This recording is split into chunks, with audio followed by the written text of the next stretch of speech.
se a situação provocada pela resolução do Instituto de Comunicações causou ou não danos aos consumidores. Sem dúvida alguma que aquela resolução causou danos aos consumidores, primeiro por tudo que nós vimos, pelas greves, pelas manifestações, que eram resultantes do facto de o poder de compra dos consumidores ter caído consideravelmente, estudantes terem perdido a possibilidade de poder ter acesso à investigação, etc., durante cerca de 3 meses. Cidadãos que estavam habituados a comunicar-se com pacotes ilimitados, com platinas, perderam bruscamente, de um dia para o outro, de uma manhã para o outro, perderam essas possibilidades. Portanto, estas pessoas ficaram prejudicadas nos seus interesses económicos e nos direitos à informação, no direito à informação, que são direitos fundamentais de acordo com a Constituição da República.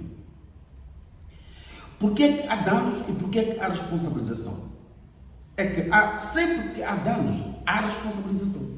E alguém diz, não existe, os juristas e advogados, muitos deles, porque não estão a acompanhar a evolução da ciência jurídica, sobretudo no que diz respeito aos novos elementos do direito, que são os direitos fundamentais, eles esquecem que neste caso não é necessária a existência de elementos processuais. Basta apenas que se prove que as operadoras de telefonia móvel, como resultado da resolução chumbada pelo governo, a resolução número 1 do Instituto de Comunicação Social deste ano, desde que se prove que esta resolução foi acompanhada por uma posição tomada pelas operadoras de telefonia móvel, posição essa que resultou em danos aos consumidores, há espaço para responsabilização civil, porque houve danos. O que é que isso significa? Significa que as operadoras de telefonia móvel devem ressarcir, devem reembolsar os consumidores que sofreram prejuízos devido a esta resolução e devido ao cancelamento brusco de pacotes de platina, pacotes ilimitados que já possuíam e do efeito que me referi, portanto, na última intervenção, do efeito adaptativo que os consumidores tiveram em relação aos bônus de megabytes que permitiam que com 5, 10, 15 meticais pudessem navegar 24 horas sem interrupção e, portanto, os estudantes usavam estes créditos, estes bônus para fazer os seus trabalhos de pesquisa. Portanto, estamos perante uma situação em que houve danos, sim. Os juristas dizem que só há danos quando é possível provar que houve danos. Não é verdade. Há danos quando há um ilícito. Essa é a primeira condição. Primeiro é que haja dano. Logo, quando há dano, há a possibilidade de se incorrer, portanto pressupõe-se a existência de uma responsabilidade civil. Porque há danos. E quando é que há danos? Há danos porque houve um ilícito que provocou um dano. Se tivéssemos que usar um exemplo comum, diríamos que alguém passou o sinal vermelho, bateu o seu carro, portanto, provocou danos no seu carro, não é? Está imediatamente sujeito à responsabilidade civil, nos termos da lei. Portanto, a responsabilidade civil pode ser resultante da lei, não é? Ou pode ser apenas pela prova da existência de danos. Portanto, a partir da altura em que eu provo que alguém provocou-me danos, estou em condições de exigir responsabilidade civil a essa pessoa ou a esta instituição. Assim sendo, há condições para que o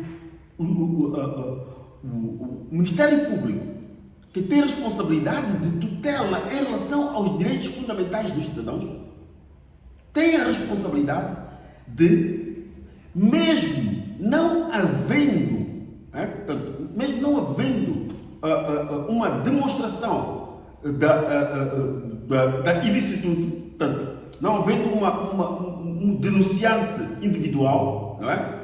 E mesmo não tendo havido uma apresentação de pedido de reposição de danos morais, não é?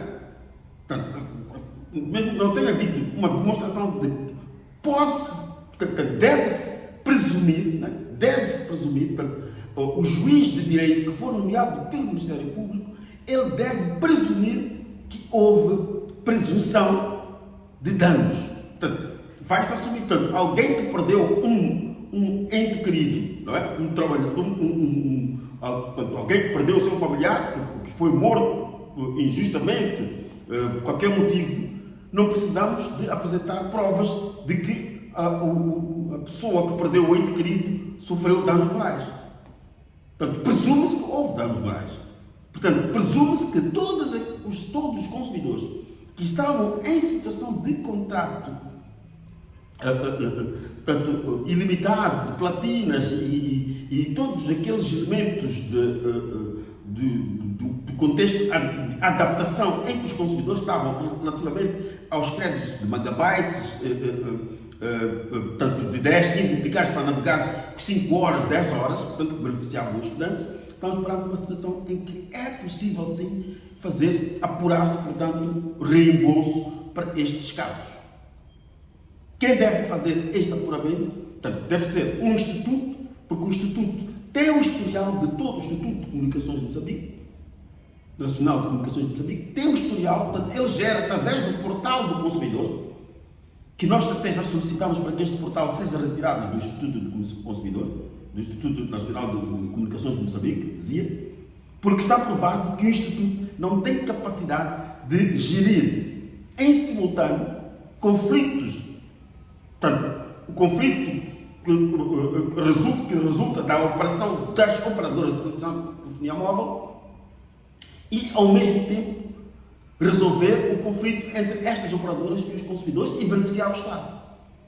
Daí que nós estamos a solicitar que se cumpra o previsto na Lei 22 de 2009, que prevê a criação do Instituto do Consumidor. Portanto, é necessário, já fizemos este pedido ao nível mais alto, para que se reponha, portanto, para que se cumpra a decisão da criação do Instituto do Consumidor e que se extinga o portal, o setor de atendimento aos consumidores no Instituto de Comunicações de Moçambique, porque este setor, paralelamente ao Ministério Público, deviam, portanto, juntar esforços e entrar num processo de ressarcimento aos consumidores pelos danos morais causados, portanto, pelas telefonias móveis, a quanto do cancelamento das platinas, dos créditos ilimitados, podendo, por hipótese, porque o cálculo de danos morais é um cálculo que não é objetivo, é subjetivo, podendo ser imposto que estas operadoras tenham de ressarcir os seus clientes com créditos de 2 a 6 meses, conforme a dinâmica de cada um dos consumidores que ficaram prejudicados nos 3 meses em que esta polémica durou. E porque este tema é um tema para explicar a diferença entre publicidade abusiva e publicidade enganosa, vou mesmo para terminar, aproveitar para explicar quais são os outros casos de publicidade abusiva. Recordando que publicidade